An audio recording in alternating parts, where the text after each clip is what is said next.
Ruh degani yuz degani. Farruh, Gulruh, Shohruh degan ismlarda mana shu x keladi, qattiq x.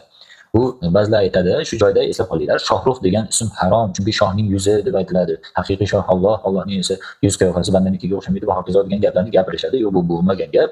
Demak, ruh degani bu yuz qiyofa degani va bu demak farsiy so'z. Ruh so'zi esa arabiy vov bilan yoziladi. Bunga hech qanday aloqasi yo'q. Ko'p so'zlar mana ko'ryapmiz umumiy. Biz faqat qaysi so'z o'z ma'nosida, ya'ni o'zbekchada ham o'sha ma'no, forschada ham o'sha ma'no ekanligini bilishimiz kerak. Yo'inki o'zbekchada boshqa ma'no, fors tilida boshqacha ma'no anglatadigan so'zlarni bilishimiz kerak. Masalan, g'arib degan so'z o'zbek tilida bechora degan ma'noda ishlatiladi. Endi fors tilida ishlatiladigan ma'nosi musofir va kimsasiz ma'nosida ishlatiladi. Jim harfi j tovushini ifodalaydi va u quyidagicha yoziladi.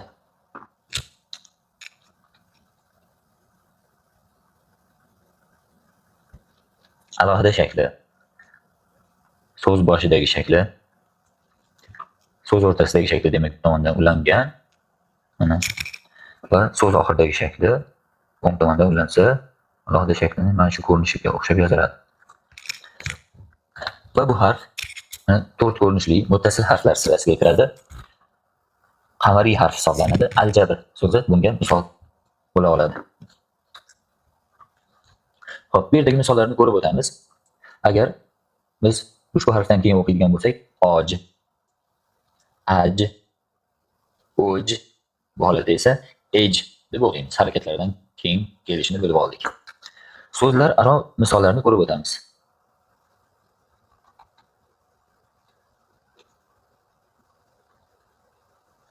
Toj, mana jo,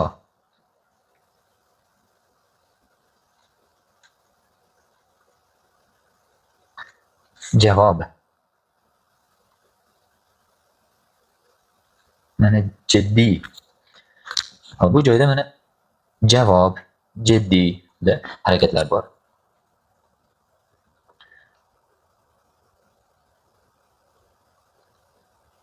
Jild, jom,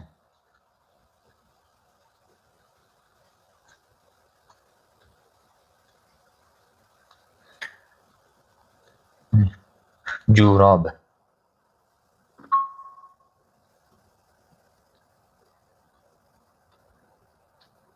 jazzob,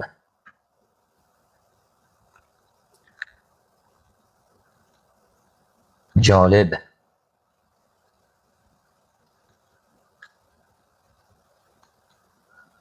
jadid,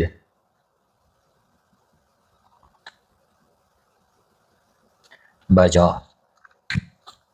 Bu so'zlarni tarjimasini ham aytib o'tishimiz kerak. Demak, toj, toj, jo, joy, javob, javob, jiddiy, jiddiy, jild.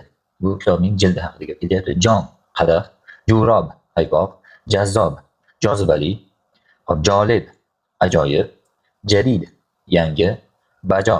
O'sha o'zbek tilidagi bajo keltirmoq, o'rniga, o'rinli. Navbatdagi harfimiz ch harfi. Muttasil harf. Forslar o'zlaridan qo'shgan harf hisoblanadi. Bu shamsi yoki qamariga kirmaydi. Demak, yozilishi aynan shu j harfidan olingan 3 ta nuqtasi bor ostida. Mana so'z boshida xuddi shu ko'rinish, tagiga nuqta qo'yamiz. Xuddi o'sha ko'rinish. Tagiga 3 ta nuqta qo'yamiz. So'z oxirida ham xuddi shunday. Tagiga 3 ta nuqta qo'ydik. So'z oxiri bu yoqdan ulangan holatda kelyapti. Harakatlardan keyin mana mad belgisi och, zabar ach, pish och, zir belgisi mana h. So'zlardagi misollarni ko'ramiz. Luch, g'ilay degan ma'noda.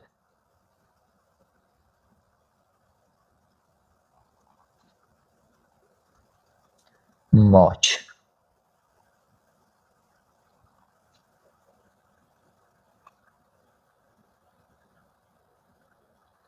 qorch,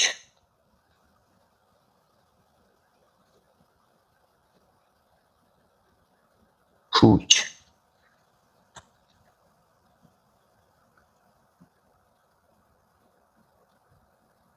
chap, charb,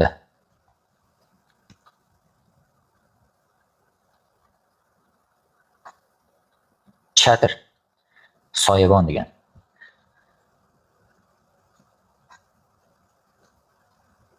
Charm, teri. Charb yog' edi, chap o'sha o'zbek tilidagi chap.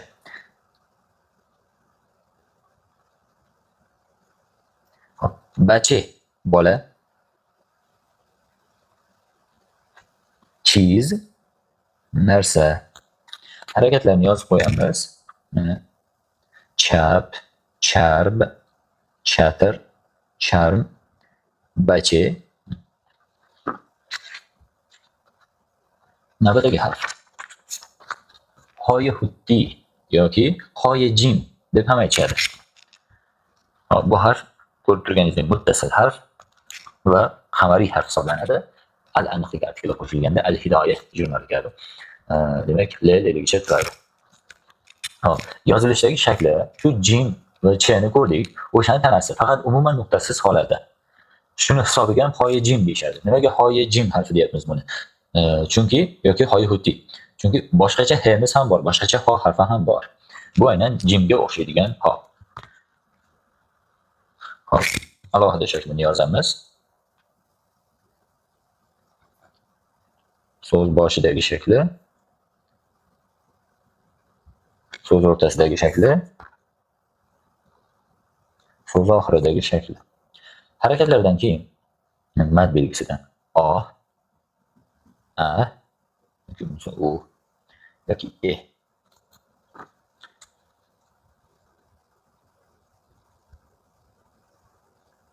Ruh. O'zimiz bilgan ruh. Lov. O'zbek tilida lava deb aytiladi o'sha. Lov, lava. Hop. Nuh. Demak, Nuh alayhissalomning ismlari.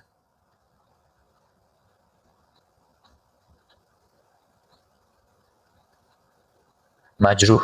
Majruh, majruh.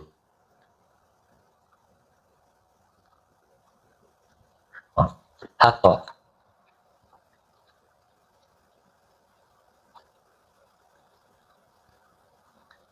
Harom.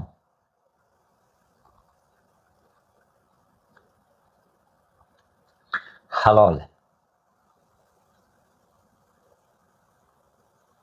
Ahmad.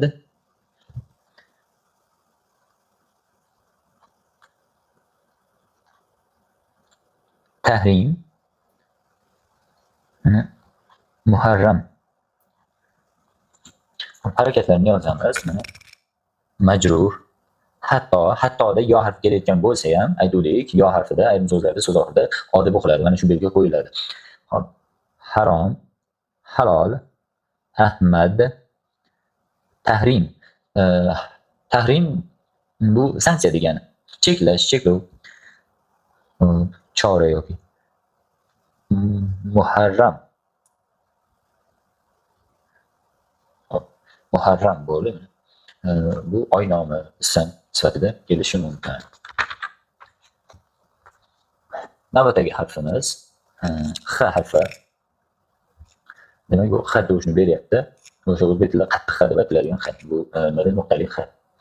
Hop, bu muttasil harflar sirasiga kiradi. Hop, va qamariy harf hisoblanadi. Demak, shakllarini yozamiz. Ko'rib turganinglardek, jimning nuqtasi pastda edi. Demak, ikkita harfning aslida bittadan nuqtasi bor. B bilan jim. Demak, 8 ta harfning ustida bittadan nuqtasi bor degandik. Ularning biri bu x harfi. Ko'pchilik shu jim bilan x ni aralashtirib yuboradi nuqtasiga ko'ra. Lekin x ning nuqtasi ustida bo'ladi. So'z boshidagi shakli, so'z o'rtasidagi shakli, so'z oxiridagi shakllari. Endi harakatlar bilan kelganida mana mad belgisi ox, ax, fish belgisi o'x va ex. Hop, endi so'zlarni yozamiz. Mana boyaga o'tganimiz ch, charx. O'zbek tilidagi ham charx, pichoq o'tkaziladigan charx deb olamiz. Qaldirak deb tushunamiz. Ruh, xar, eshak, xabar, xabar, xotam. Payg'ambarimizga nisbatan aytiladi. Bu yakunlovchi degani, oxirgi yakunlovchi ism ham bor. Shu ismga aylangan. Xo'p. Xijil. Shu xijil bo'lma, xijolat bo'lma degandagi xijil.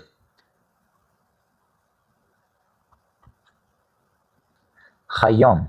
Umar Xayyomning mutaxallisi.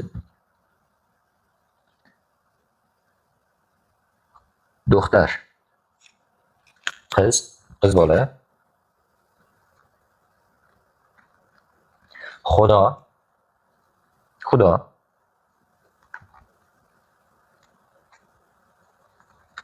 Hop, Buxoriy, pechka. Mana mix, o'sha mix. O'zbek tilidagi. Hop, buni harakatlarini yozib qo'yamiz. Mana charx, ruh, xar, xabar, xotam, xijil, xayyom, do'xtar, xudo, Buxoriy, mix. E'tiboringlar uchun rahmat. Bizni kuzatishda davom eting. Darsimiz manfaatli bo'layotgan bo'lsa, yoqtirma tugmasini bosing. Agar takliflaringiz bo'lsa, izoh qismida qoldiring.